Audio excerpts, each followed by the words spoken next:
Classical music is just heavy metal before electricity. Before Thomas Edison brought light into our world, heavy music began. The fathers of metal music were inspired by Bach, Mozart, and Beethoven. A common thread of strong expression is shared by these two genres, and both utilize concepts like the scale of fate, a series of tones rife with drama. Now come with me as I explore the link between these two styles with examples from Iron Maiden, Bach, Metallica, Mozart, ACDC, and more. If you feel stuck, uninspired, or unsure about what to study next, check out my Patreon page below. That's where I keep all of my tabs, courses, and even live classes. It just costs your soul. Now we're going to start by checking out the scale of fate in Iron Maiden's Hallowed Be Thy Name. This is an incredible track, and listen to the intro here.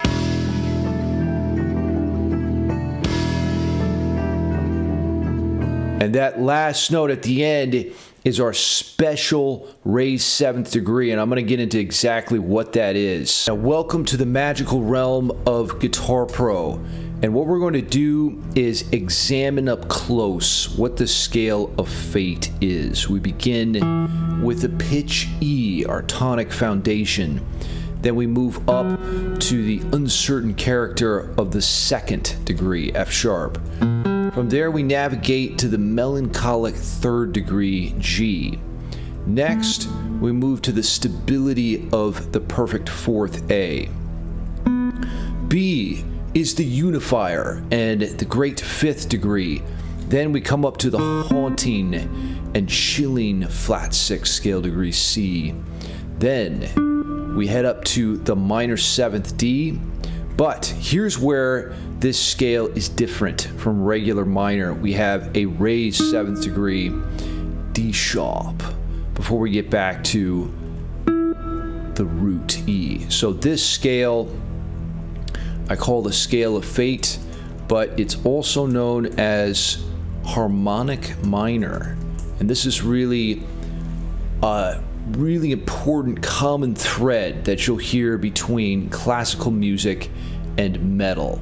And once we get these letters of our language, of the classical language, what we need to do is to start speaking words. And in order to do that, you combine these letters, and by taking every other note, we can put them into chords.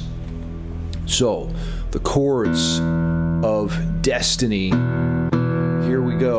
We've got, actually, you know what? I'm thinking of a different scale here.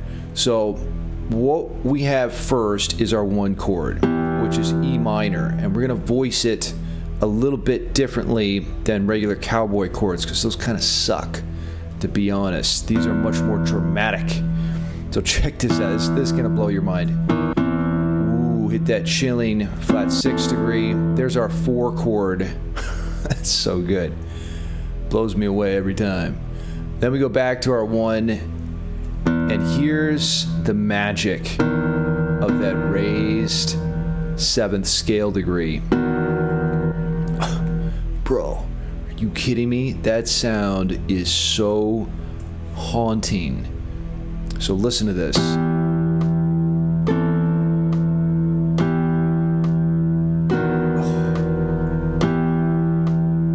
Man, I could just listen to that for days. So what are these chords? Well, we've got E minor, and next we have an A minor. After that, we go back to the 1 chord, E minor. And the 5 chord here is B. That's the one that contains that raised 7th scale degree before getting back to E minor again. So play around with these chords and see if you can come up with a little song or idea. The cool part is the musicality is just built into this example, so you don't have to look very far. Now, if we want to see how this scale actually plays out in Iron Maiden's piece, Hallowed Be Thy Name, you can see, first of all, we have, that F sharp degree, the 2nd, from the scale of fate. But the tone that is the harmonic minor aspect comes at the end of the second phrase right here. There's the D sharp, just like in the scale, and it's a flawless example of this deeply dramatic sound at play. Now, the next link between classical music and heavy metal is going to be Bach's toccata and fugue. This is something that many metal bands have covered, and it sounds like this.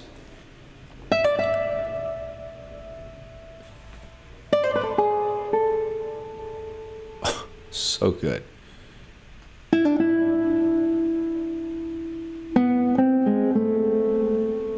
Are you ready for it?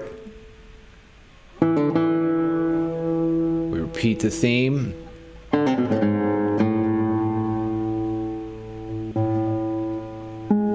comes the drama. Release. You can even see it in his posture there. He just lets it out. Now, Bach's toccata and fugue is an absolute masterwork, and I want to take a look at this passage. It's in the key of D minor, the saddest of all keys, according to Spinal Tap. And you can see right away that we have that raised 7th degree, C sharp. So this is in a different key than E minor. We're in D minor. So now our raised 7th is C sharp instead of D sharp. And what I could do is, I want to play a little arrangement of this piece. What we could do is get loud and heavy and do a little thing here.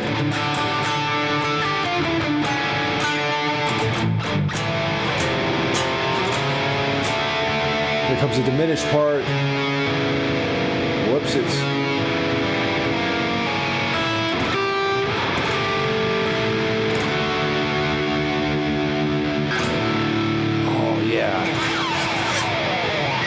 So it lends itself well to metal. You know, you could arrange this in a number of different ways. And the theme repeats itself. You know, repetition and development is the cornerstone of composition. Beginning composers oftentimes will jump from one idea to the next. The real trick is, can you make a statement and then repeat that statement, but take it somewhere new and develop the character? So that's what Bach does here. Again, we see the raised 7th degree in bar 3. This is the fully diminished 7th chord, which is a fantastic device to use if you want to inject drama into your music. So it has a minor third interval in between each note, and then he resolves that with that D sus to D. Man, and oftentimes you'll hear a resolution like this as well.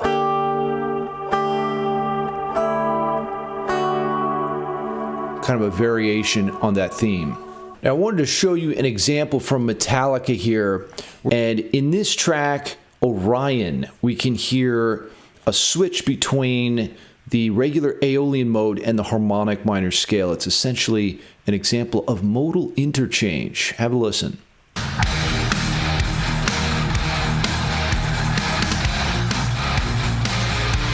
Right, there's the harmonic minor.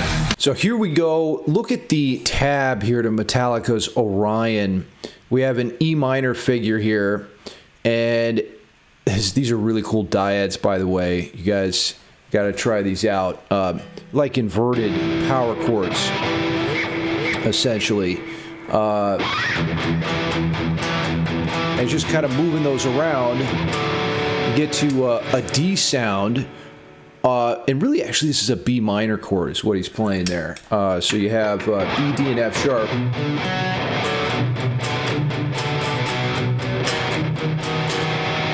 But in the last bar, we can see a raised 7th degree right there on the D sharp. And that's the harmonic minor aspect. So again, a nod to classical music. Whether Metallica, is aware of that or not is a separate issue. But that's really where that scale is coming from. So here, let's just listen to the guitar part. Boy, that didn't sound right. Let's see. There we go. Yeah, so this is like the sort of second half of that riff, but you can see the change from Aeolian into harmonic minor, a beautiful transition. Now there's another relative of the harmonic minor scale I'd like to take a look at today. It's called melodic minor, and you'll also see this in classical music. Now check this out. What I'm going to do is copy the scale of fate, and I'm going to paste that over here to show you the similarities between harmonic and melodic minor. Now they're almost the same thing, except for you raise the 6th degree as well as the 7th. So you have that C sharp in there. So what we're going to do is we'll call this E melodic minor. And here's how it sounds.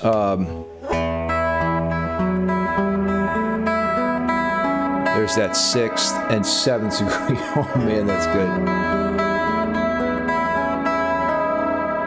Whoa, dude. I mean, talk about a dark fantasy. You could bring out so many rich, demented desires with this scale. And in fact, I want to show you a couple of chords that you could use here.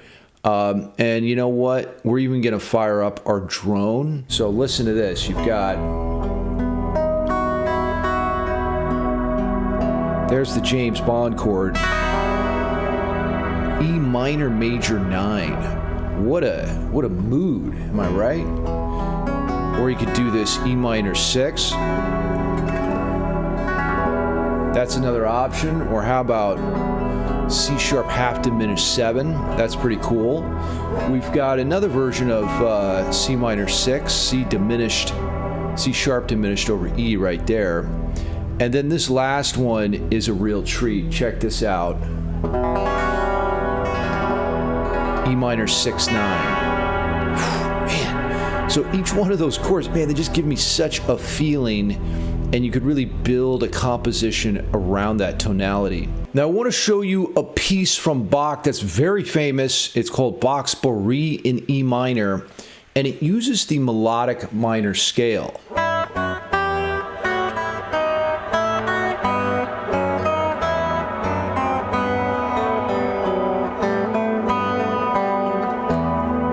So you can see the melodic minor part. Actually, let me zoom in here. This piece is so ridiculously good.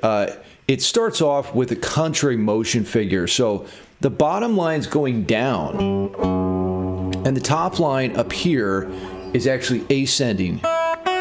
So you put those two together, and you get a contrary motion effect, which is this, you know, two voices moving in opposite directions. Then let's see. Yeah, we've got a lot of movement from the 1 to the 4 to the 5 chord here. And you're going to see the melodic minor aspect happen right here. And that's that C sharp scale degree, or the raised 6th. And that actually goes right into the raised 7th degree before resolving to the 1. And then oftentimes what happens in melodic minor is when you descend, it's like natural minor. So you flat the 7th and the 6th, and you can see that's exactly what's happening here. Really fun passage to play. Give it a try. You'll hear this in metal music. You'll hear it in the music of the Beatles, and everything in between. Now, even Mozart got in on the fun of harmonic minor. Have a listen to his Ronda alla Turca here.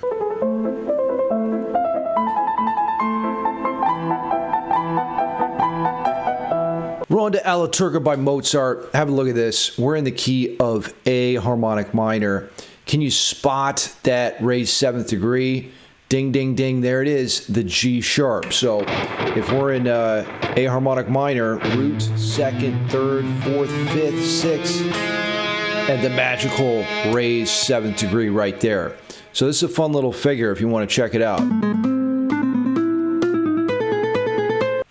Gorgeous. Now, there's one last idea I wanted to present here, and that is a fun and easy shred lick, relatively speaking, from Bach. Now, this happens in his Toccata and Fugue, and have a listen to the phrase. Oh, man. such a cool line. He's really banking on the P word here, and by P word, I mean pedal tone. So that's the open A string, and a lot of times the root is repped as that pedal tone foundation, but here we're actually using the 5th degree. So we have this kind of thing going on. Whoops.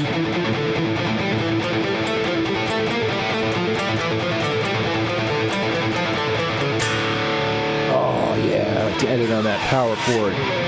So it's a legato phrase, and you're picking and then pulling off. And it's just a sequence up the D minor scale, essentially.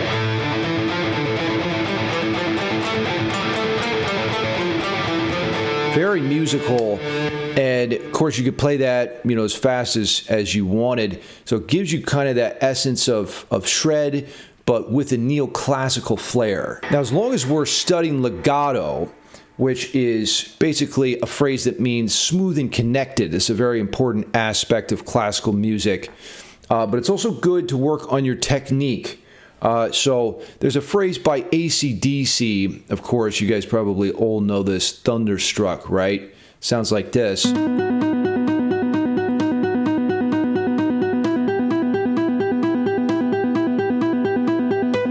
then it goes into that wonderful descending phrase.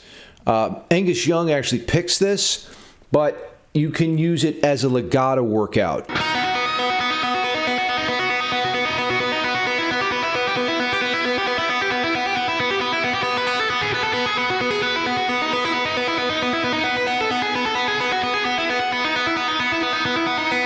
Honestly, it's like E harmonic minor backwards. So you're kind of starting with this B major, and then you're ascending up to an E minor, which would be over here. Because if you look at these notes here, right, E minor is spelled E, G, and B, and there you got an E, there's a B, and there is the G. But we begin with the 5 chord. So it's like we start on the tension point and then we release, which is a really cool concept that Angus Young, you know, just sort of, I think, found naturally with his intuition. Now, if you're in my modern guitar mastery class, your homework is going to be to write an original scale song. So you can choose either the harmonic minor scale or melodic minor, or hell, maybe you could combine both of those. Keep it nice and short, around 30 seconds. Until next time, shred till you're dead.